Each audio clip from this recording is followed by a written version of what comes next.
అందరికీ నమస్కారం. ఉద్యోగులకు, పెన్షనర్లకు గుడ్ న్యూస్ చెప్పబోతున్న కేంద్రం వివరాలు వీడియోలో తెలుసుకుందాం. వీడియో కంప్లీట్‌గా చూడండి. అలాగే తప్పకుండా లైక్ చేసి ఛానల్‌ని సబ్స్క్రైబ్ చేసుకోండి. ప్రభుత్వం నుంచి వచ్చే లేటెస్ట్ అప్డేట్స్ తెలుసుకోవడానికి ఛానల్‌ని వెంటనే సబ్స్క్రైబ్ చేసుకొని ఫాలో అవుతుండండి. అలాగే మీరు చేసే ఒక లైక్ మరింత మందికి సమాచారాన్ని అయితే చేరుస్తుంది.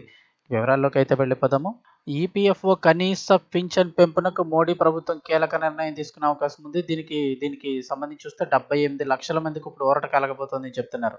త్వరలోనే కేంద్రంలో మోడీ ప్రభుత్వం దాదాపు 78 లక్షల మంది పెన్షన్దారులకు గుడ్ న్యూస్ వినిపించనుంది.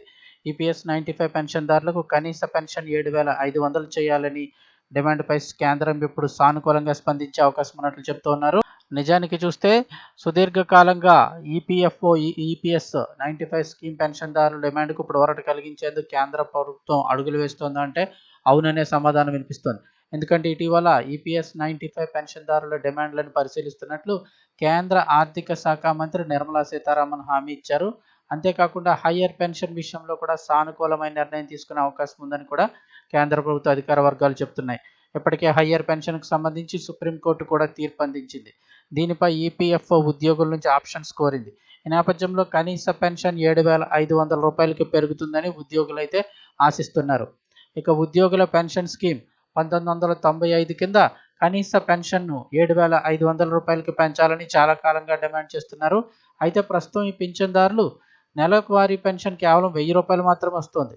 ఇటీవల EPS 95 chief coordinator Virendra Singh మాట్లాడుతూ ఈపీఎస్ 95 కింద 78 లక్షల మంది పెన్షన్లు ఉన్నారని, వీరిలో 40 లక్షల మందికి కేవలం 1,500 రూపాయల కన్నా తక్కువ పెన్షన్ వస్తుందని, మిగతా వారికి 2,000 నుంచి 2,500 మధ్యలో పెన్షన్ లభిస్తుందని ఆయన వాపోయారు.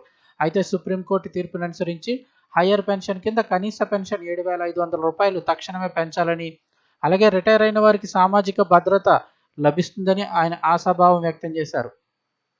ఇక నేషనల్ మూవ్మెంట్ కమిటీ ఎన్ఏసీలో దాదాపు 78 లక్షల మంది రిటైర్డ్ పెన్షనర్లు, 7.5 కోట్ల మంది పారిశ్రామిక రంగాల ఉద్యోగులు ఉన్నారని కమిటీ సభ్యులు తెలిపారు. అయితే ఈపీఎఫ్ఓలో సూచనలో భాగంగా ప్రతిపాదనలను ప్రభుత్వం ఇప్పుడు సీరియస్గా పరిశీలిస్తోందని ఆర్థిక మంత్రి సీతారామన్ ప్రతినిధి బృందానికి హామీ ఇచ్చినట్లు ఎన్ఏసీ ఒక ప్రకటనలో తెలిపారు. పింఛన్దారులకు ఆర్థిక భద్రత కల్పించేందుకు ప్రభుత్వం కట్టుబడి ఉందని, పరిష్కారం చూపుతామని హామీ ఇచ్చారు.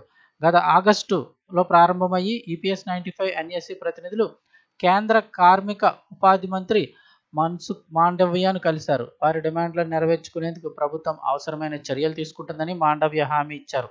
ఇక తమ కమిటీ డిమాండ్లను కేంద్ర ప్రభుత్వం నెరవేరిస్తే ఈపీఎఫ్ఓతో అనుబంధం ఉన్న కోట్ల మంది ఉద్యోగులు, పెన్షన్దారులకు ప్రయోజనం పొందుతారని పలువురు ఆశాభావం వ్యక్తం చేస్తున్నారు. అంతేకాకుండా రాష్ట్రీయ ఆందోళన సమితి ఈపీఎస్ సభ్యులు వారి జీవిత భాగస్వాములకు పూర్తి వైద్య కవరేజీని కూడా అందించాలని కమిటీ డిమాండ్ చేస్తోంది. కనీస పింఛన్ పెంచాలని గత 8 ఏళ్లుగా పింఛన్దారులు డిమాండ్ చేస్తున్నా ప్రభుత్వం తమ డిమాండ్లను పట్టించుకోవడం లేదని కమిటీ చైర్మన్ అశోక్ రౌత్ అయితే అన్నారు. సో దీనిపై త్వరలోనే గుడ్ న్యూస్ వచ్చే అవకాశం ఉందని అయితే చెప్తూ ఉన్నారు.